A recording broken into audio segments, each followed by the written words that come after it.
Hey, what's up guys? As Bitcoin adoption increases, the Bitcoin distribution becomes wider and wider. In this video, I will explain why the real Bitcoin bull market run just about to start, then Michael Saylor will explain how Bitcoin might reach $10 million a coin. This video is presented by BlockFi. BlockFi provides financial products for crypto investors such as high-yield interest accounts, USD loans, and no-fees trading. With BlockFi, you can get up to 8.6% APY. It works with Bitcoin, Ethereum, Litecoin, or stablecoins. Do you need cash? Now you do not have to sell your crypto and pay high taxes. With BlockFi, you can use your crypto as a collateral to get a cash loan. Now, BlockFi utilizes ACH that will enable users to connect their bank accounts with BlockFi and deposit/withdraw funds into/from BlockFi with no fees. Also, just recently Visa partnered with BlockFi to release a new credit card where users will receive 1.5% back with Bitcoin. Right now, you can earn up to $250 of crypto bonus when you open a new account and sign up with the link blockfi.com/Aimstone in the description box below. So, what are you waiting for? Sign up today. Let's start with the Bitcoin market. As of the time of this recording, Bitcoin is trading slightly more than $36,000 a coin. Since the beginning of February, we had this nice bounce back. Currently, Bitcoin is less than $6,000 away from its new all-time high. I know many people got petrified with 30% correction, but I was not one of them. I just tend not to look at my crypto portfolio when Bitcoin drops, but at the same time, I want Bitcoin to drop even lower so I can buy more BTC and expand my inventory. This is a very cool chart that shows Bitcoin distribution across different investors. It goes from shrimps all the way till Moby freaking dicks, humpbacks. There are around 22 million Bitcoin addresses with less than 1 Bitcoin in it. If you have less than 1 Bitcoin, you are officially shrimp, so congratulations. It means you have less than $36,000 in Bitcoin. There are 560,000 addresses with 1 to 10 Bitcoin in it. If you fall into this bracket, then you are crap. Your dollar range would be in between $36,000 and $360,000.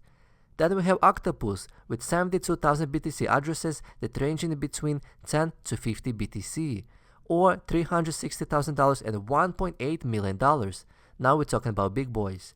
If you're here, then you're doing just fine.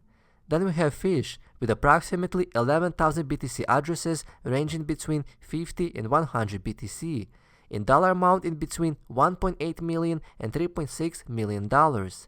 Then we have Dolphins with around 10,000 BTC addresses ranging between 100 and 500 BTC, or $3.6 million and $18 million. Those people are multimillionaire. I'm definitely not there, at least not yet. Then we have 1.5k BTC addresses of Sharks, ranging between 500 and 1000 BTC, or $18 million and $36 million. After that, we have 2000 Bitcoin addresses of Whales, Moby freaking dicks. There are actually more whales than sharks, it's kinda surprising, ranging between 1 to 5000 BTC, or $36 million to $180 million.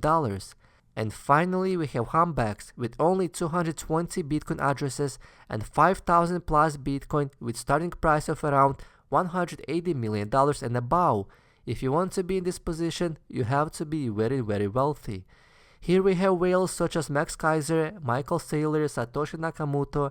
Peter Schiff does not even qualify to be a shrimp, so he's definitely out. Then we also have crypto exchanges and miners. I'm very curious, which one are you? Comment below and I will definitely like your comment. Here is the follow-up chart. It shows quite improved distribution. As we know that Bitcoin miners, they have to let go of the Bitcoin to support the Bitcoin mining operations. And if miners would not sell any BTC, no one would be able to get their hands on any BTC. So it makes sense to see a sharp decline in Bitcoin that is held by miners. Cryptocurrency exchanges and humpbacks declining as well. Whales distribution is more or less steady. But the most interesting fact that smaller guys, shrimps, crabs, octopus, and fishes are growing more and more, which means Bitcoin adoption is growing. If someone new enters into the Bitcoin, usually they start as a shrimp, unless if it's Michael Saylor, then it's totally different ballgame. Market value, realized value, Z-score.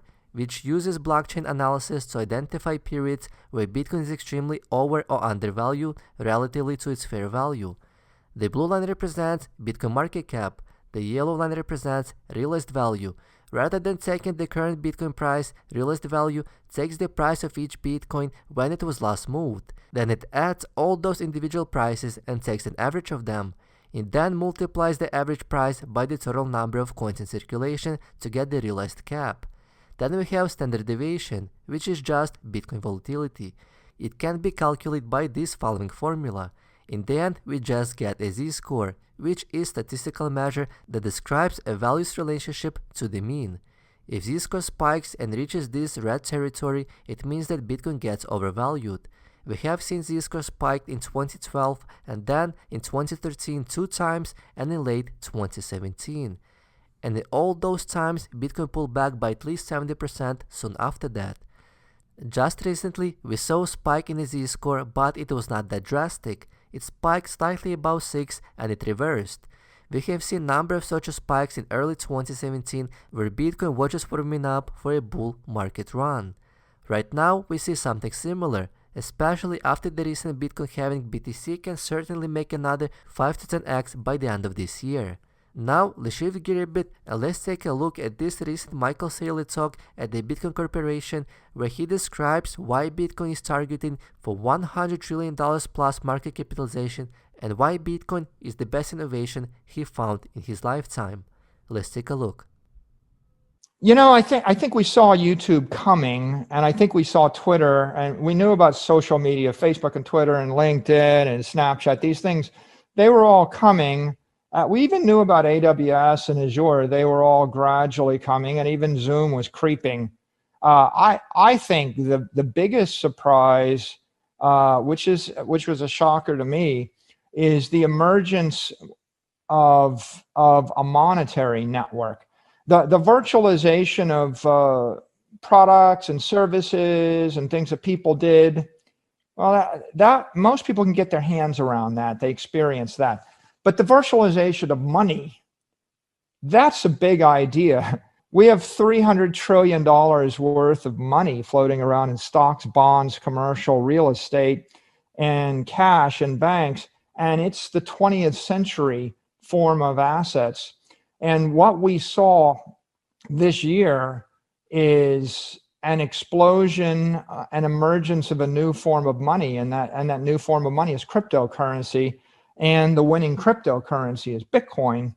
And as we discovered digital scarcity in the form of money, we realized that it's an open network, an open system form of virtual currency. And of course, what's interesting about it is you can plug it into a mobile application. So Bitcoin got plugged into Square Cash and PayPal. And the next stop is hundreds of millions of people plugging their mobile apps into a digital monetary network.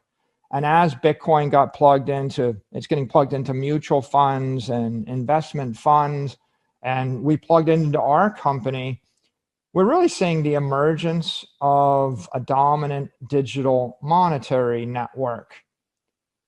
Twitter became a dominant digital speech network. Facebook is a dominant digital social network. Amazon is a dominant digital retail network. Apple is a dominant digital mobile network of its own. And yet we never really thought there would be a digital monetary network. We didn't really need it before March, but in March of 2020, with the K-shaped recovery, simultaneously what we realized is Main Street needs to virtualize, and we needed to virtualize our products and our services in order to deliver them with much, much lower friction and human contact and at the speed of light. And then we also realized that we needed to find a way to virtualize our money, because the financial response to the pandemic is one of monetary expansion. And the monetary expansion has created asset inflation, and the asset inflation has created a stampede toward a new monetary system, a better monetary system. Another really compelling opportunity is plugging your company's products or services or balance sheet into this emerging digital monetary network, which we call Bitcoin. If you have a mobile application like Square or PayPal, they're plugging those mobile applications into Bitcoin, and what that means is anybody with a Square application can go ahead and move $1,000 into Bitcoin, and Bitcoin has been appreciating at 200% per year against the US dollar for 10 years, tax-free. So when you plug a mobile payment application into this monetary network, you're delivering a savings account that yields 200% tax-free interest. That's very differentiating for Square and PayPal. It's been great for their products. Millions and millions of new customers are coming to their network. Their stocks are exploding. They're getting massive publicity on CNBC and cable networks. So it's great for their marketing, great for their branding. We're seeing finance companies like Grayscale, they plug Bitcoin into their financial fund offering, a closed-end fund, and that fund went from $2 billion in assets to $20 billion in assets in 1 year. So they grew by a factor of 10. It's extraordinary. If you look at other companies, all banks can benefit from plugging into this Bitcoin network. There are tens of billions, if not hundreds of billions of dollars that are going to flow from banks that don't support Bitcoin and the monetary network to those that do.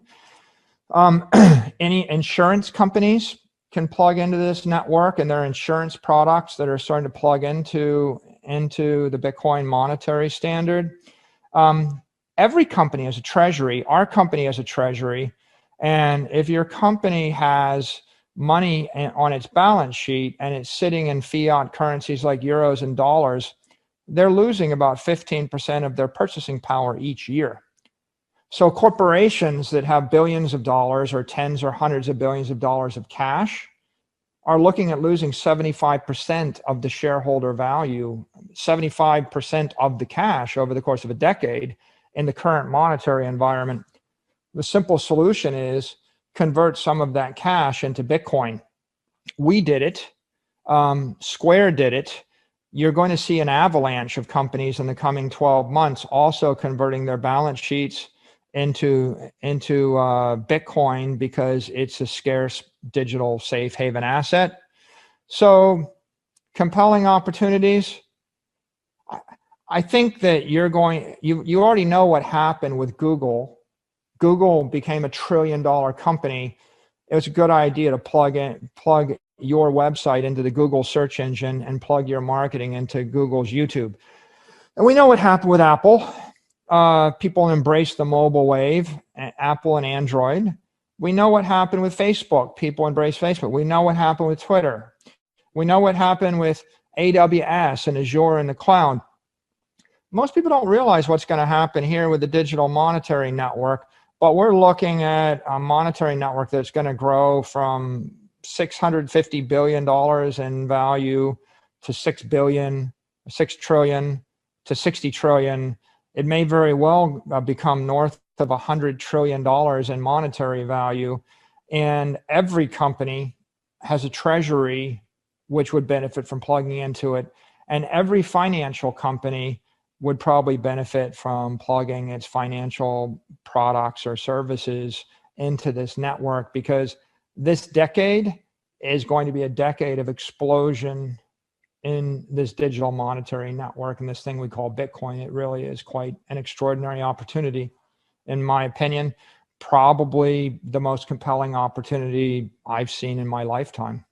As Michael Saylor mentioned, we saw Facebook becoming the dominant virtual social media network, Twitter becoming the dominant virtual speech network, YouTube becoming the dominant virtual video network, Amazon becoming the dominant virtual retail network. However, not many people see the dominant virtual monetary network that is Bitcoin. Bitcoin is still relatively new, and not many people paying attention to it, or at least they do not understand what it actually is. But as soon as Bitcoin surpasses $1 trillion of market cap, more and more people will start paying attention to it, and as currencies around the world will devalue faster and faster. So first we have $1 trillion milestone, then we have $6 trillion, then we have $60 trillion.